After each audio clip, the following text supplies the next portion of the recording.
संवाद करने का मौका मिला, जिसमें हम आज बात कर रहे हैं महिलाओं के बारे में। देखो, कानून बना, बहुत सारे लोग कहते हैं कि बहुत सारे कानून बन रहे हैं और महिलाओं के लिए बन रहे हैं। गवर्नमेंट बहुत सारी कोशिशें कर रही हैं।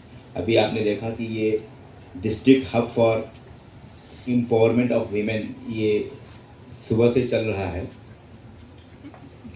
क्या ज़रूरत है कि हम महिलाओं के लिए, युवतियों के लिए, किशोरियों के लिए एक्स्ट्रा एफर्ट्स करें?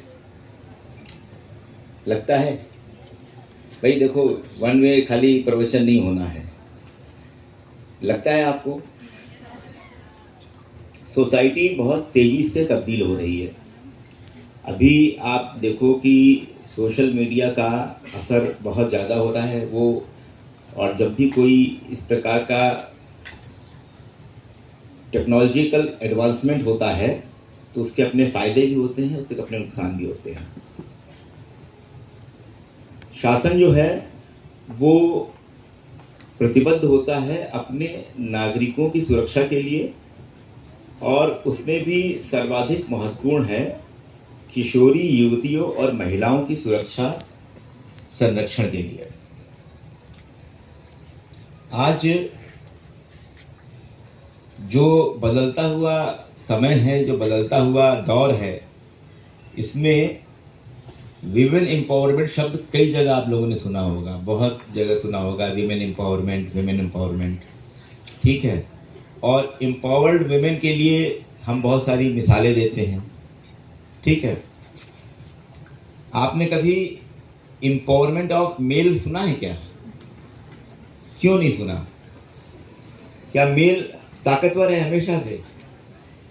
तो आप, पहली बात तो ये है कि जो महिलाओं को, लेडीज़ को एक जो हाशिए पे, एक किनारे की ओर रखने की जो टेंडेंसी है, और हमारा जो समाज का बैकग्राउंड रहा है पहले से, बहुत पहले से, आप जेंडर इक्वलिटी की बात करते हैं हम लोग, और आजकल जो है सेक्स रेशियो एट बर्थ की बात की जाती है, मेल फीमेल के रेशियो की बात की जाती है, तो देखा जाता है कि पॉपुलेशन में महिलाओं की बच्चियों की संख्या जो है वो कम हो रही है। वही बच्चियां बड़े होकर किशोरी और युवती होकर के महिला की श्रेणी में जाएंगी। तो ये एक जेंडर डिसबैलेंस हो रहा है, जिसके लिए लोगों को माइंडसेट चेंज करने के लिए एक बेटी बचाओ बेटी पढ़ाओ स्कीम शुरू हुई, ठीक है।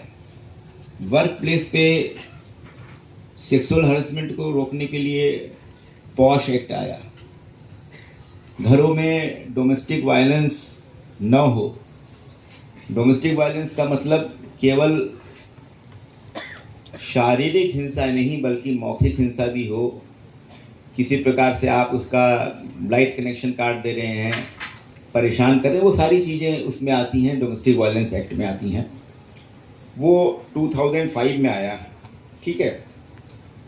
तो क्या ज़रूरत है इन सारे एक्ट्स को लाने की? और उसके बाद भी आप अगर सोसाइटी में देखो, अगर एक मिडिल क्लास फैमिली में कोई बिटिया है जिसकी उम्र 14-15 साल की है, और उसको एक दुकान पे भेजना है कि भाई जाओ सामने वाली दुकान से या बगल थोड़ी सी दूर पे जो मोहल्ले में दुकान है उससे अगर कुछ सामान खरीद के लाना है, तो उसके 5 साल के बच्चे को भेजा जाता है कि दीदी के साथ चले जाओ, एस्कॉर्ट करते हुए, ठीक है।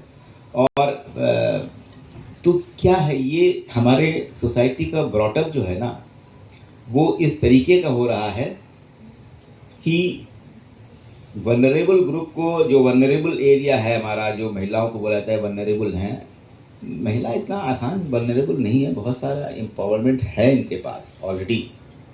और आज बड़ी अच्छी बात यह है कि इस पूरे हॉल में बॉयज़ भी हैं। तो अगर विमेन एम्पावरमेंट करना है या उनका हरासमेंट रोकना है या कोई और बात करनी है, तो सबसे ज़्यादा एजुकेट करने की ज़रूरत जो है वो पुरुषों को है, मेल्स को है। फीमेल्स को एजुकेट करना या उनको एम्पावर करना इतना ज़रूरी नहीं है। मैं तो कहता हूँ